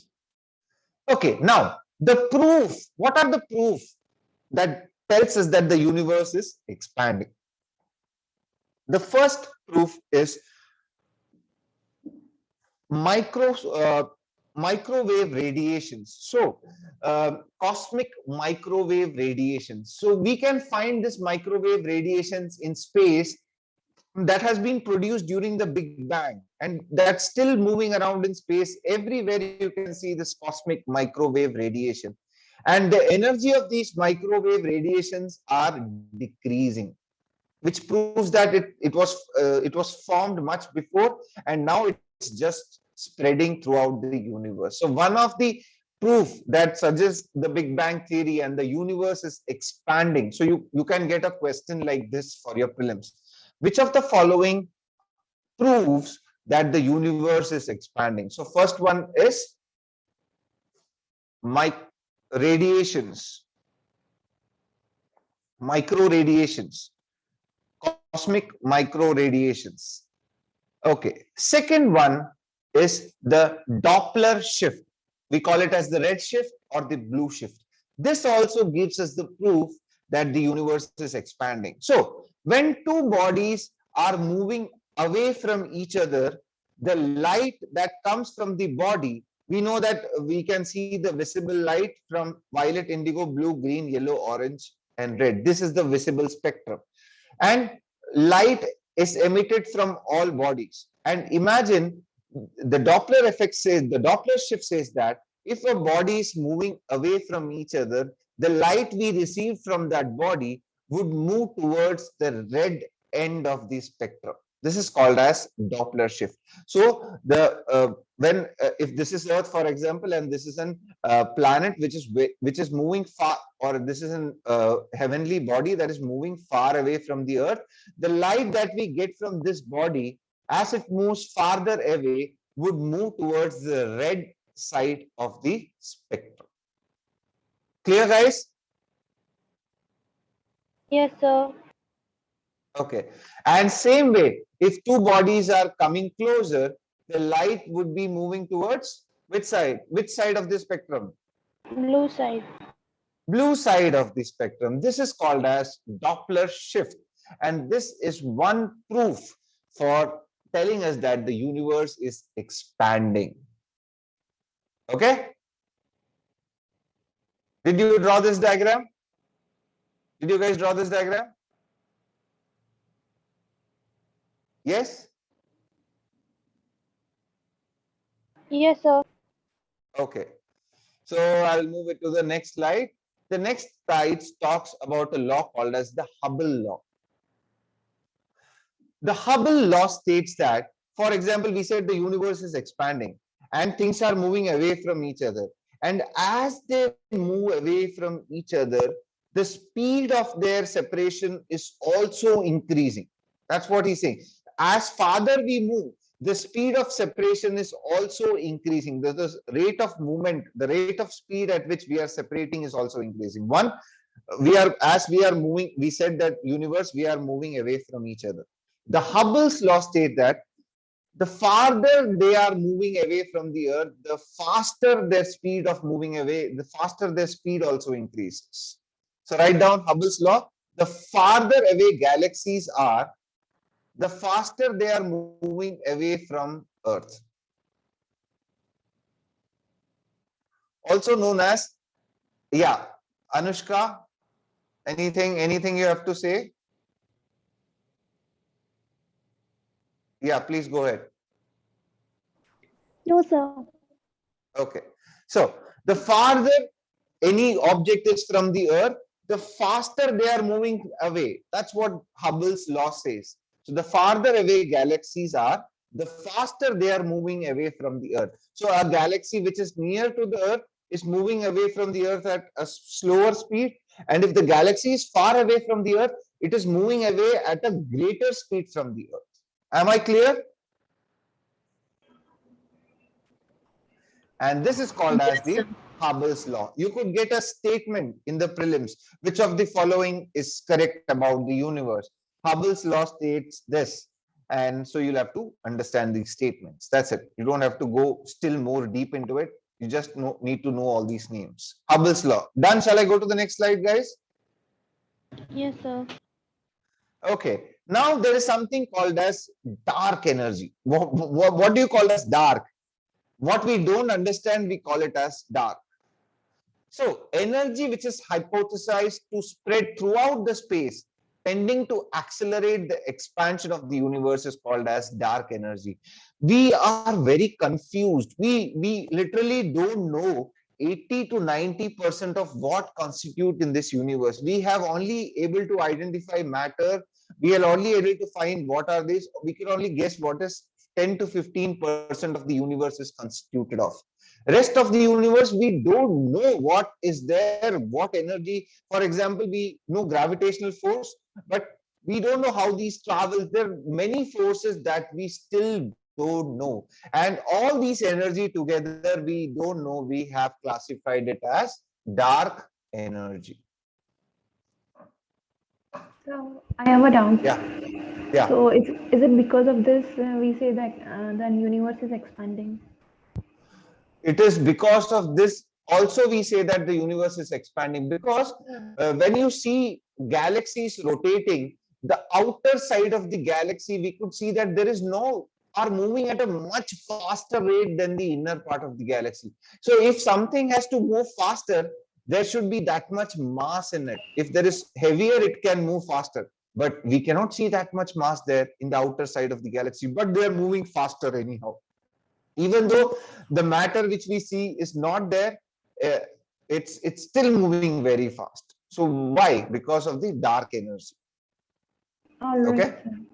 So dark energy. Next is dark matter. So what I said, if we take our Milky Way, the outermost arms of the Milky Ways are rotating much fast to be consistent with the amount of matter that we know exists in them. So we can guess if there is a lot of matter, there would be momentum and things would move faster. But the outer part of the galaxy, when we see it, we see there is no enough matter, but still the outer part is moving faster than the inner part. How is this possible? So to account for this, we've said that there would be dark matter in the outer ends of the galaxy that is making it move faster. Clear? So write down. Outer arms of our Milky Way are rotating much fast, are rotating much too fast to be consistent, with the amount of matter that we know exists there. The amount of matter that we know it exists there.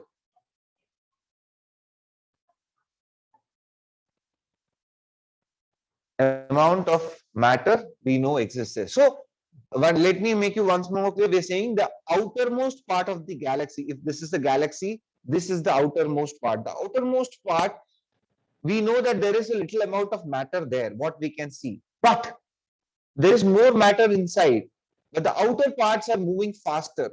So there is something that is making them move faster, which we are not knowing. That is what we named it as dark matter. So clear, champions? Yes, sir. Okay. Now we understood one more important word called as antimatter. These are, they would ask you just statements like this in your prelims. Okay, which of the following is true about antimatter? What is antimatter? So you would get statements. That's why you'll have to know all these terms. I'm focusing on this. So antimatter, it is hypothesized that every element in the universe has a antiparticle. Antimatter means exactly opposite to those. So you have a electron, you have a anti-electron to it. Not what we have been studying, proton is the opposite of electron. No, exactly opposite in exactly same in many things, opposite in some aspects. This is called as the antiparticle. So write down antimatter. It is hypothesized that every element particle in the universe has a partner particle known as the antiparticle.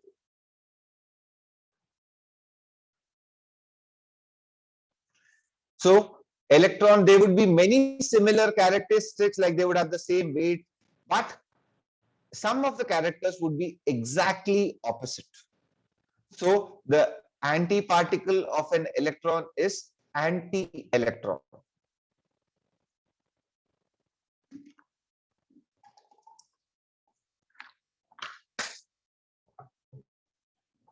anti-electron. So they have the same masses, but they are exactly opposite electrical charges. Done? Shall I go to the next slide, guys?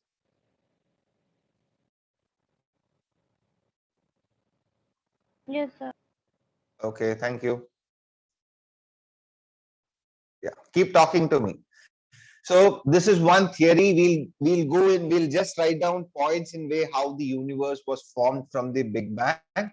So write down formation of the solar system, which is called as the nuclear disk model or the Neo-Laplacian model. This is how the solar system was formed, and you might get a question like this. The steps at which planets are formed. Formation of solar system, which we call as the nuclear disk model. This is kind of a bit theory, and then we'll get into interesting part. Just after this, we would be studying of many important things, and one of the most funny thing is time. We'll be studying time. Okay. So, origin of the solar system. They say that the solar system was born from a giant gas dust called as nebula. So there was, after the explosion happened 13 billion years ago, as things started moving apart from each other, things started cooling, and a giant gas dust cloud was formed, in which we call as the nebula. And from this nebula, further cooling, around 4.6 billion years ago, the sun and the planets were formed. Around 4.6 billion. That happened around 13.8 billion years ago. So 14 billion years ago, Big Bang. 4 billion years ago, 4.6 billion years ago, we have the sun and the planets. So they say out of this gas dust, 99.9% of material fell into the center and it formed the proto-sun. So proto-sun is the beginning of the sun, where there is no sunlight yet. Only the denser, heavier particles are getting accumulated at the center, and it formed the proto-sun. Proto-sun means the sunlight or the nuclear fusion reaction has not yet started. It's just beginning to form. And when everything gets accommodated and it becomes hot enough, the temperature rises, nuclear fusion is triggered, and the sun would be born. So 99% of material fell into the center and become the proto-sun. We call this a proto-sun. Proto-sun means there is no sunlight that comes out of it yet. The center of the cloud became hot enough and it triggered the nuclear fusion reaction.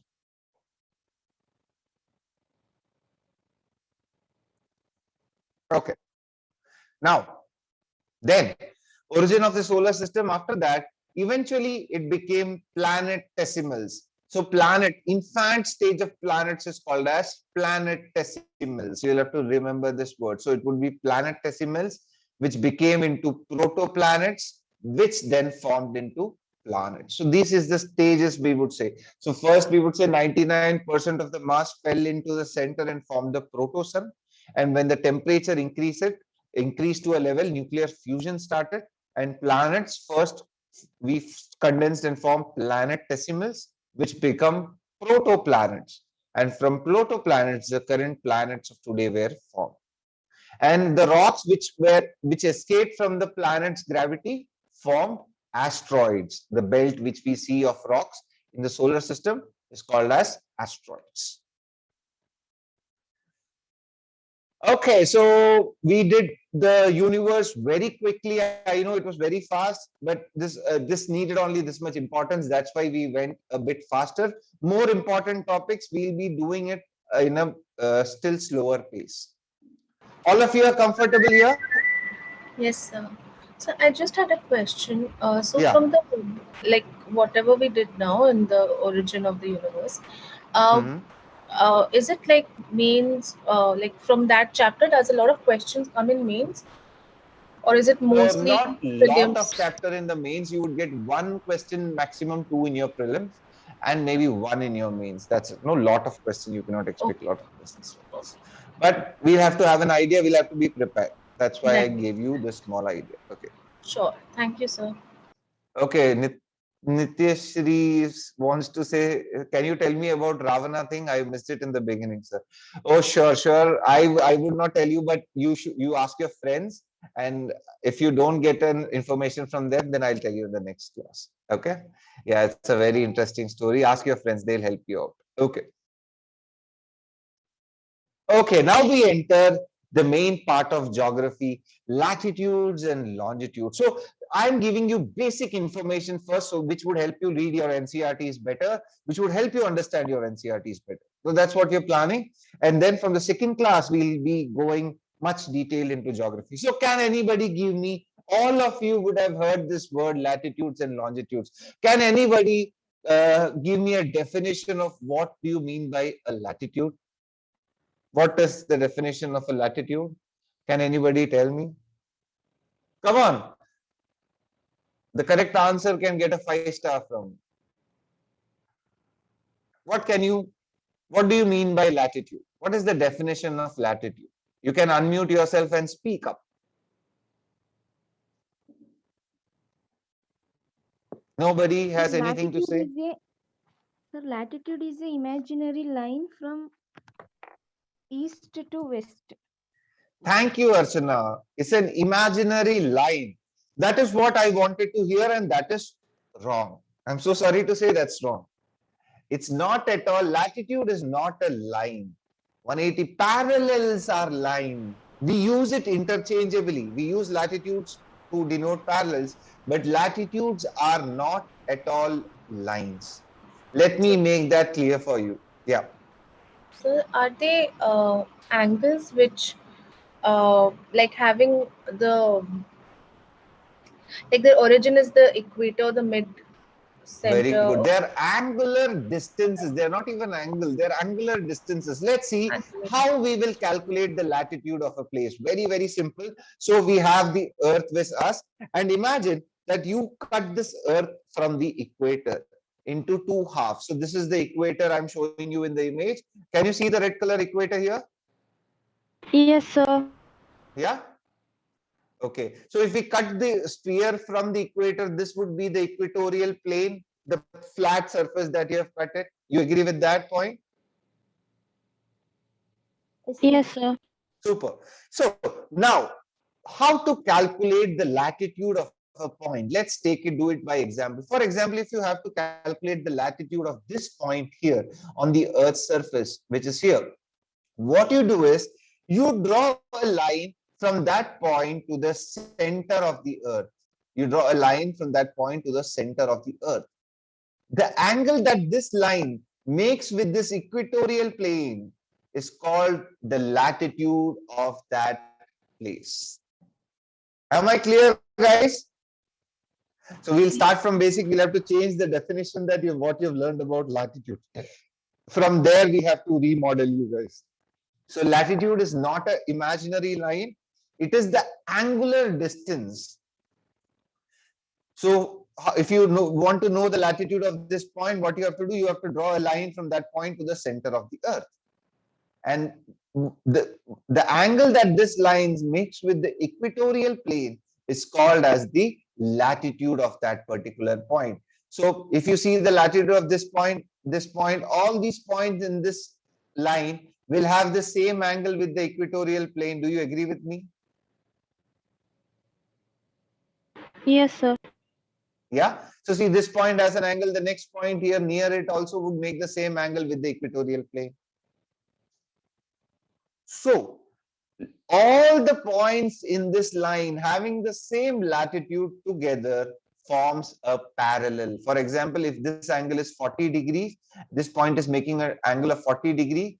All the points here that makes the angle of 40 degree latitude together form the 40 degree parallel.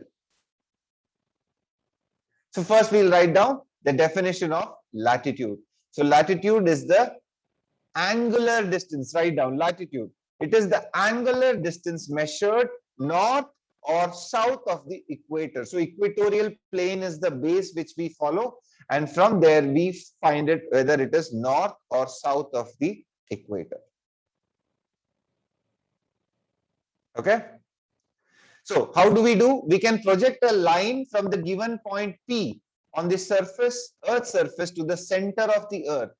We can project a line from a given point P on the Earth's surface to the center of the Earth.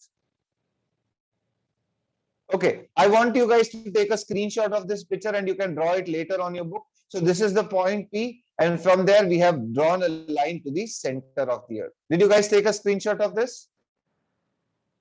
Yes, sir. Yes, sir. Okay. Yes, sir. Super. And draw it there in your notebook, so it would be there with you.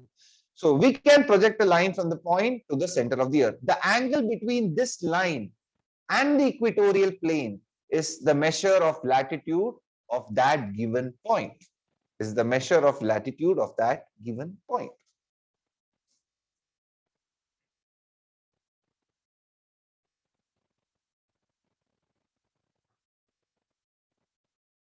Okay.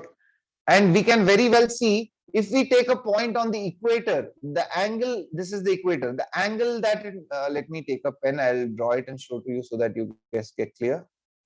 Yeah.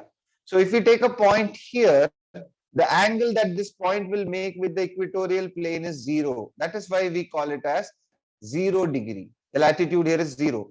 This is 10, 20, 30, 40, 50, 60, 70, 80, and this is 90 degree, because the point when drawn would make an angle of 90 degree with the equatorial plane. So the latitude extends from 0 to 90 degrees north and south of the equator. Am I clear, guys? Is this clear for you? Yes, sir. Okay. So the first myth that we broke is that latitude is a imaginary line. Latitude is not an imaginary line, it's an angular distance. And all the points that have a latitude of 40 degrees would form a parallel, and we can call it as the 40-degree parallel. But usually people interchange and use 40-degree latitudes to describe 40-degree parallel, but that's not technically right. Am I clear? Yes, sir. Yes, sir. Okay, so we wrote the definition of latitude. You can also add here that the line joining all the places having the same latitude is called as parallel. So a line joining all the points within the same latitude is called as a parallel. And we know why these are called parallels, because they are running parallel to each other. That's why we call these lines as parallels. Done? Same way, longitude. So longitude, for latitudes, we took that the equatorial plane as a base from which we calculated the angle. For longitude, we take the prime meridian as the base and what angle it makes with the prime meridian. So let me show you that also. If for example, let's see, this is the prime meridian here. This point, what angle it makes with the prime meridian is what we call as the longitude of this place. So we need this latitude and longitude just to pinpoint locations on the Earth. So write down longitude is the angular distance between meridian passing through a given point and the prime meridian. So the only thing, both are angular distance, the reference changes. For latitude, the reference is the equatorial plane, and for longitude, it is the prime meridian plane. We'll be studying prime meridian in detail, don't worry. And latitude, we know, varied from 0 to 90 degree north and south. But longitude, we say it would go from 0 to 180 degrees east or west. 0 to 180 degrees east or west. Okay, so longitude we said is the angular distance. So same way, the line joining all the places with the same longitude is called as meridian. Line joining all the places with the same latitude is called as parallel. Line joining, connecting all the places with the same longitude is called as the meridian. So longitude is again not a line, it is a what? Angular distance. Very good, angular distance. And all the places having the same longitude are joined by a single line called as meridian. And meridian comes from, again, two words, Meri means the sun's highest position, and Dian means day. So whenever the sun is exactly above that place, we call it as meridian. Sun's highest position. For example, when the sun is directly above the place I am standing, I would say the sun is in my meridian. The sun is in my longitude. Sun is exactly on top of my head. So before it comes to top of my head, we call it as AM. You can have an idea, 12 o'clock, almost the sun is exactly above us. Before that, we call as anti-meridian, AM. And after that, when the sun comes on exactly on top of our place and start moving in this direction, we call it as PM, post-meridian. Anti-meridian is AM, PM is post-meridian. We have been using AM, PM for a long time. Did you guys know the full form of AM and PM? Yes, sir. Yes? Super. Very good. It's anti-meridian and post-meridian.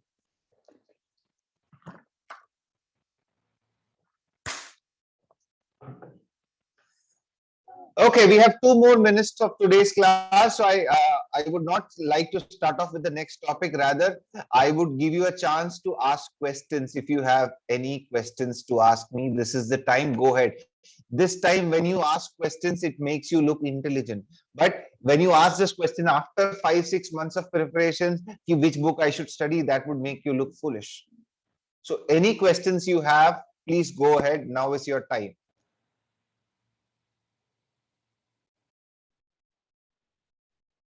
Any questions, guys? You guys can hear me? Sir, is it necessary to study tsunamis and earthquakes deeper and deeper? Yeah, means, yeah, you'll have to understand how they're created in detail, which I would be teaching in the class as part of our geography syllabus. How much time do we need to give this? So that's what I'm saying. Start following the pattern, start writing your geography 6th standard NCERT notes, finish it within 2 days. And then we would come to all subjects and we'll finish off all subjects within 3.5-4 months. Handwriting is not very important unless and until everybody can read it. They imagine the person checking would not take more time to read what you have written exactly. It should be convenient for him or her to read. That's why it's important, not the most important. Sir, I want to appear for 2024 as now. I am first year. How many hours should I focus? I would say the maximum you can give in. Be ready and you can clear the exam just when you finish your degree. That's where you get to climb till the highest post also. Only NCERT in 3 months. Not only NCERT. I would suggest NCERTs for some and materials for some. Some of the materials are good, best materials from Clear IAS. I'll give you the exact materials which you have to write. And standard books, yeah, standard books also we would be finishing off within the first 3.5 months. Like Lakshmikant, we will be finishing off all these books, standard books that is required in the next 3.5 months. But again, it all comes boiling to, are you ready for sacrifice? Are you ready to sacrifice? Which book is for geography? I would say NCERTs from 6th to 10th, 11th and 12th is more than enough. After that, GC Leong is another book which you can refer, GC Leong, and the notes which I give you. This would be more than enough. And 6th to 10th NCERT, if you go with the speed, next 15 days, we can finish it off. 3 days I've given you for the first NCERT. Which atlas you will have to buy? You can buy Oxford Student Atlas, latest edition. How much hours I focus on study? W. Kumar, maximum as you can give into this exam. I would say if you are doing 1-hour sessions, at least 9 to 10 1-hour sessions every day, if you are completely preparing for this exam, this would take you somewhere. And smart work. What about mapping? Mapping we would do as part of every class. And you guys, whenever, keep your atlas when you read all the subjects with you. So whenever you have any place in the news, go mark it out in your atlas. For example, you could say the G20 summit was held in this place. Go to that place, take that your atlas, mark there, write down G20 summit. That's how you remember. You have an earthquake somewhere in Africa, mark it out there itself. Okay, earthquake 2022 May, the date. So you keep your atlas very, very shabby. You don't have to keep your atlas new. Your mother would give it to your younger brother when he's studying. So make it filthy, write everything on your atlas. That's how you will remember your map marking. Even when you're studying history, you study Patliputra, you study ancient India, mark all these places on your map. So once you keep marking and seeing this map again and again, it will come back to you. You would remember things.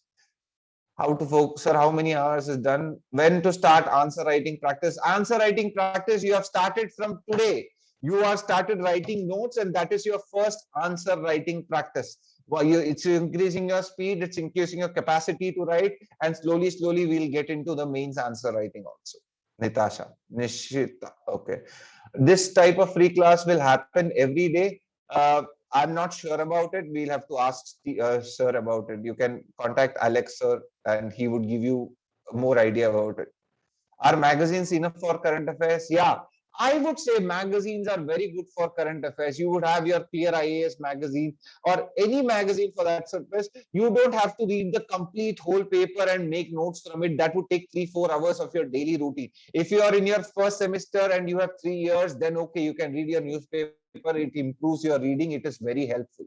But if you are preparing for this year and you don't have enough time to give 3-4 hours every day for newspaper, so class magazines are good. You can follow that. Sir, मुझे कोई भी suggestions देने वाले नहीं हैं, मैं कैसे prepare करूं? That's what I've been giving you. I've given you suggestions for the last 2 hours.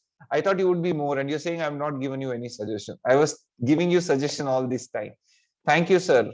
Sir, do what makes by making small notes, making short diagrams. Yeah, you will have to keep your notes very short by making diagrams, flow charts.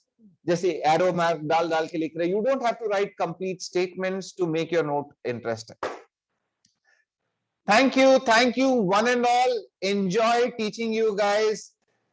Hope to see you soon. So be there with us. Start preparing, and I'll give you a confidence that please suggest a book for CSAT.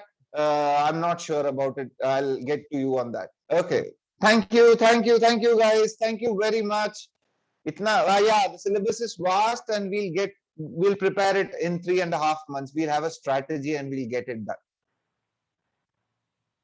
Yeah, 11th and 12th book is also enough, but 6th to 10th gives you a good idea about the world. That's why I would ask you to do that also. Thank you. Jai Hind.